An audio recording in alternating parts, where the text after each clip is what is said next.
নমস্কার, কেমন আছেন সবাই? ব্লগ বাই পূর্ণিমা আরেকটি ব্লগে আপনাদেরকে স্বাগত। সকাল বাজে এখন 7টা। আজ দেখছি আকাশটা একদম মেঘলা করে রয়েছে। কাল সন্ধ্যার থেকেই বেশ মেঘলা করেছিল, কিন্তু বৃষ্টির দেখা নেই।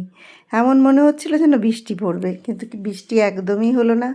আজও সকাল থেকে দেখছি মেঘলা আকাশ, এখন রোদ ওঠেনি।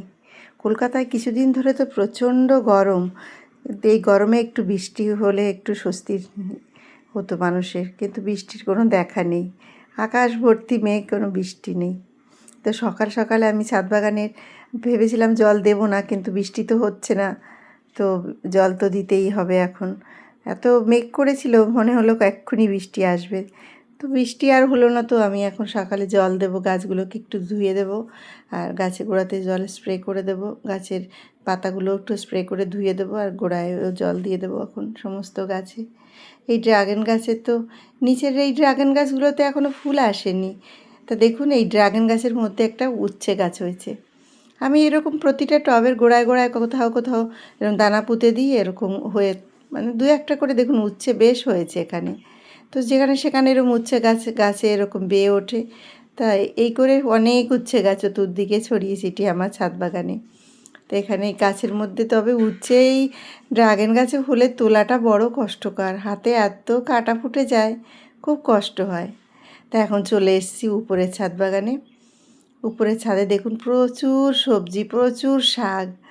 এত শাক হয়েছে, এত শাক তো আমার পক্ষে একা খাওয়া সম্ভব না। এখন আশেপাশে পাড়া প্রতিবেশী সবাইকে একটু একটু করে তুলে দেব। আর ছাদ বাগানের সবজি সবাইকে দিয়ে খাওয়ার আনন্দটাই আলাদা। আমার তো ভীষণ ভালো লাগে সবাইকে দিয়ে খেতে আর কি। তা এখন কয়েকটা শাক তুলবো, নিজেও আজ আর কিছু শাক রান্না করব, আর পাশে বাড়ি বৌদিকেও কিছুটা দেবো শাক। দেখুন কত সুন্দর শাকগুলো হয়েছে, লম্বা একদম 1.5 হাত 2 হাত মতন লম্বা হয়ে গেছে শাকগুলো। এত সুন্দর, এখনও কিন্তু একদম কচি কচি শাকগুলো। তো এই শাক দিয়ে মাছের ঝোল খেতে ভীষণই ভালো লাগে। আর এই উপরে যে শাকগুলো পাতাগুলো রয়েছে, এগুলো আজকে শাক ভাজি করব। রান্নার দিদি এসে গেছে, সকাল সকালে এগুলো নিয়ে যাই। তারপর দেখুন কত সুন্দর একদম কচি কচি শাক। আর ছাদ বাগানে এরকম নিজে হাতে সবজি লাগিয়ে খাওয়ার আনন্দটাই আলাদা। আমার তো ভীষণ ভালো লাগে। জানি না আপনাদের কেমন লাগে, তবে যখন ছাদ বাগানে সবজি লাগানো হয় কিন্তু প্রচণ্ড কষ্ট হয় তখন, কিন্তু এত সুন্দর সবজি ফসল যখন হয় তখন কিন্তু মন একদম ভরে যায় আনন্দে। আর দেখুন, মনে হচ্ছে যেন মাঠের মধ্যে সবজি হয়েছে। আমার ছাদ বাগানের উপরটা একদম সবুজের সবুজ। আর এটা হচ্ছে শশা গাছ। শশা গাছেও দেখুন ফুল এসে গেছে, ছোট ছোট শশার মানে কড়াও পড়েছে দেখতে পাচ্ছি। জানি না এখনও শশা কেমন হবে। তো এই দেখুন লাল নোটে শাক আর সাদা নোটে। আর এই যে ড্রাগন গাছের বড় টব, এর মধ্যেও কিছু দানা ছড়িয়ে দিয়েছিলাম শাকের, ছোট ছোট শাক ভর্তি হয়ে গেছে। তবে এখন সেই সমস্ত শাকগুলো তুলে নেব, কারণ ড্রাগন গাছের মধ্যে অন্য গাছ থাকলে ড্রাগন গাছে খাবারটা নিয়ে নিচ্ছে, তার জন্য শাকও খাওয়ার মতন হয়ে গেছে। এখন তুলে পরিষ্কার করে দিলাম, ড্রাগন গাছের গোড়াও খালি করে দেবো।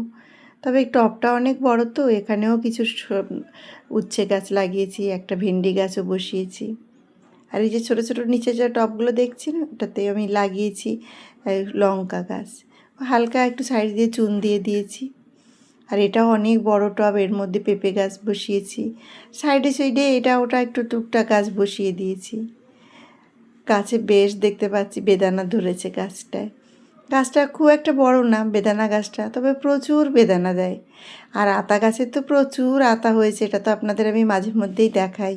প্রচুর আতা আতা আর আপনার এই যে কাগজি লেবু, এটা তো প্রচুর হয় সারা বছর। এই 12 মাসি কাগজি লেবুটা সারা বছর আমাকে প্রচুর লেবু দেয়। এই ছাদ বাগানে আসলে এতটা মন ভালো লাগে, সকালটা যেন আমার কোথা থেকে কেটে যায় আমি কিছু বুঝতেই পারি না। সকালটাই ছাদ বাগানটা আমাকে সত্যি অনেক আনন্দ দেয়। সকালে আমি অনেক সকালে উঠে যাই, ছেলে মেয়ের তো উঠতে অনেক দেরি হয়, তো আমি সকালটায় এই ছাদ বাগানে এলে আমার যে কী আনন্দ লাগে। ছাদ বাগানের সমস্ত গাছ, কোনটা কী হলো, কোথায় পোকা লাগলো, সমস্ত দেখতে থাকি। সময় কোথা দিয়ে কেটে যায় বুঝতে পারি না। এই দেখুন আমার ছেলে কি করেছে, এই যে এই টবেও এতটা জল দিয়ে দিয়েছে। কালকেও একটা গাছ মরে গেছিলো ক্যাকটাস, আজকেও দেখছি একটা মরে গেছে। দুদিন যদি বাড়িতে না থাকি তো জলের মাত্রা তো ওরা তো কিছু বোঝে না, ছেলে মেয়ে। কোন গাছে কীরকম জল দিতে হয় সেটা তো আমিই বুঝি। তো ছেলের বেশি জল দিয়ে দিয়েছে, পুরো এত বড় ক্যাকটাস গাছ, কালকে একটা অনেক বড় ক্যাকটা গাছ মারা গেছে, আবার আজকেও একটা দেখলাম মরে গেছে। তো পচে গায় আর কি, বেশি জল দিলে ক্যাকটাসের গোড়াটা পচে যায়। তো পচে গেছে, পচে একদম ঢুলে গেছে গাছটা। তো এটা এখন বাদ বাদ দিয়ে দিতে হবে। বড় একটা ড্রাম, ওটাকে আবার নতুন আরেকটা কিছু গাছ বসিয়ে দেব। তো এই সব দেখুন কত সবজি তুলেছি, এই সবজি নিয়ে এখন নিচে যাই। এই ডাঁটাগুলো কেটে রেখে মাথার পাতাগুলো দিয়ে আজ শাক ভাজি করব, আর কিছুটা পাশের বাড়ি বৌদিকেও দেব। এত ভালো লাগে এত সুন্দর শাক তুলে নিয়ে যখন রান্না করি। তো ছাদ বাগানে এলেই কিন্তু আমার বাজার করা হয়ে গেল, সকালবেলায় আর আলাদা করে বাজারে যাওয়ার দরকার হলো না। এটা কত আনন্দের বলুন, আমার তো ভীষণ ভালো লাগে। আর এই দেখুন আমার নিচের এটা ছাদ বাগান, এটা দোতলার উপরের ছাদ। তো এই ছাদে আমি এখন কীরকম গাছ লাগিয়েছি। এখন এই যে দেখুন কচুর পাতাগুলো কত সুন্দর হয়ে এসছে, আর এই গাছের বেগুনটাও খাওয়ার মতন হয়ে এসছে, বেগুনটাও এখন তুলতে হবে। তো আজকের মতন ব্লগটা আমি এখানেই শেষ করছি। সুস্থ থাকবেন, ভালো থাকবেন। আমার ব্লগটি ভালো লেগে থাকলে প্লিজ একটি লাইক কমেন্ট করে আমার চ্যানেলটি সাবস্ক্রাইব করবেন, সঙ্গে থাকবেন। বাই।